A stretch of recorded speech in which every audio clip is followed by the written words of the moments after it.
Hey everybody, this is Saram with PMO Refuge, and today's podcast is very difficult for me to talk about, and I'm just going to get right into it. If you don't know my background, I highly encourage you again to watch the very first video about my PMO story. But long story short, PMO caused the end of my marriage. And it did so in a lot of different ways, but there's three specific areas that I'm going to break down about how PMO affects your relationships, which there's another video about that as well, but today we're going to focus on three specific areas. So if you are in a relationship, and especially if you are older, I highly recommend for you to watch and pay attention to today's episode, because if anything, I want to spare you from the heartache that this can cause and the pain that this can cause, both to you and to your loved one as well. So the three areas that we're going to talk about today. PMO causes you to be selfish. PMO causes you to have a distorted view about relations that you have with your significant other, which is wrong.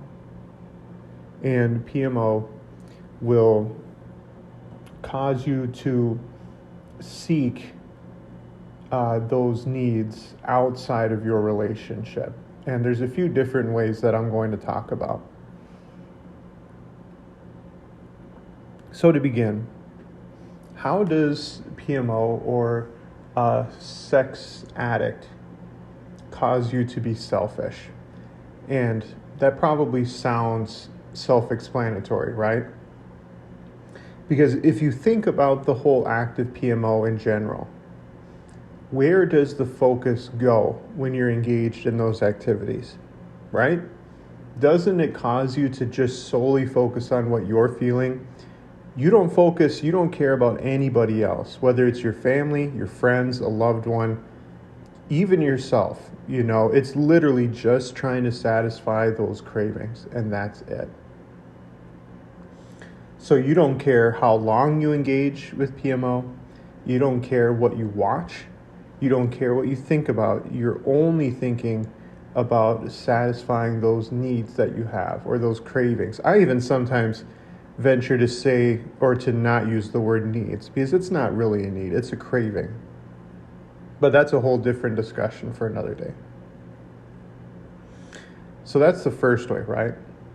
Now I'm going to go a little bit deeper into time, because believe it or not, that also is going to affect how your relationships, essentially. Because you waste so much time in edging, in actually self-pleasuring, in watching pornographic material. All that time starts to add up. And it's time and energy that's just wasted on nothing. So eventually your relationship will start to suffer, because you're not using your time on things that can be of any sort of benefit.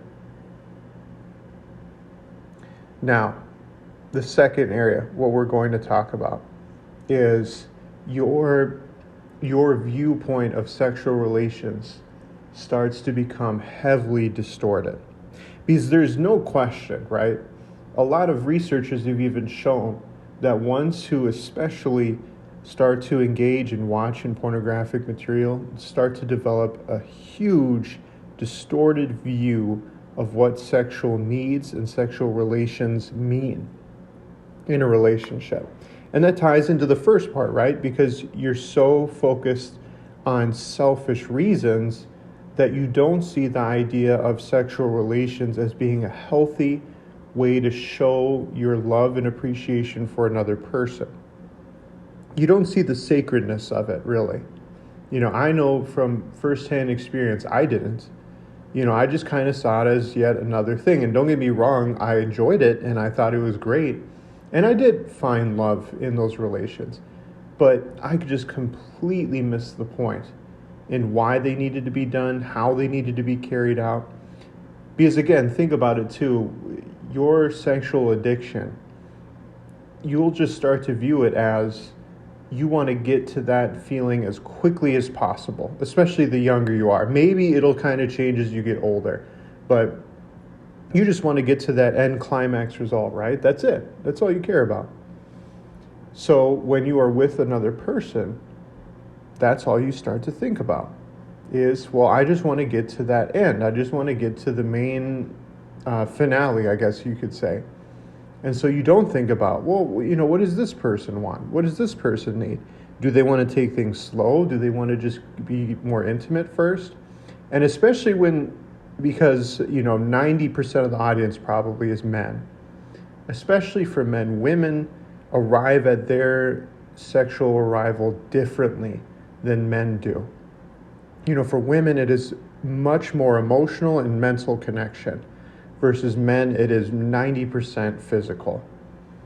So again, you're just feeding into that, and you're not learning how to go about having these relations in a healthy way. And sadly, that kind of leads us to the last point.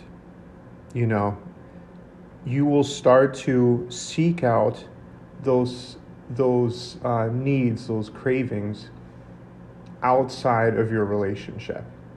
It'll get to that point where you won't even want to really stay with your relationship anymore. You won't see the point of it.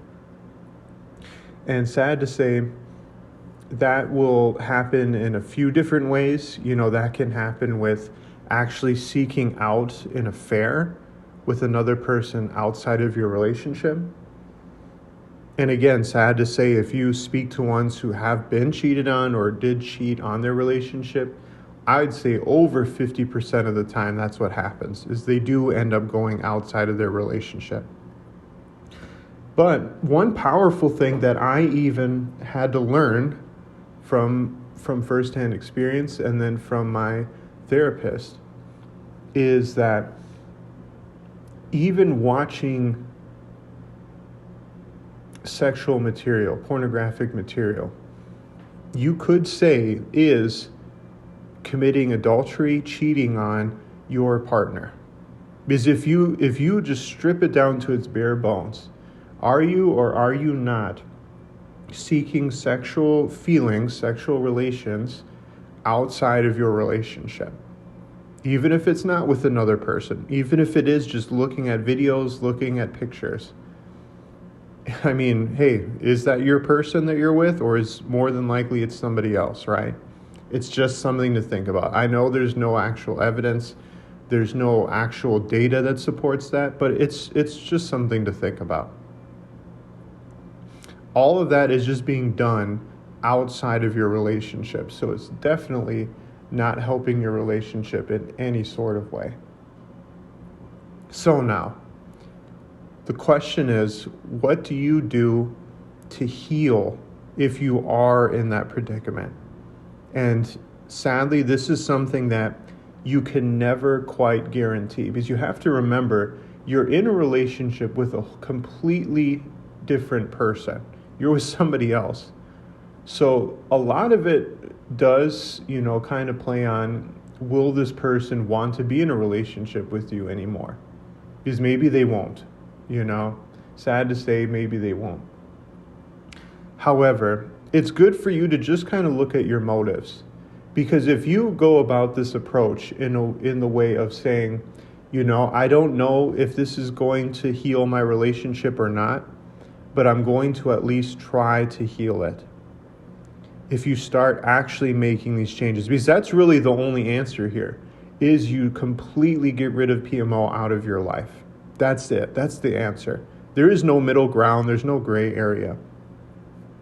And really then, with those changes that you make, and also be careful too, make these changes for you first, and then making those changes within yourself is going to then affect your partner in a positive way.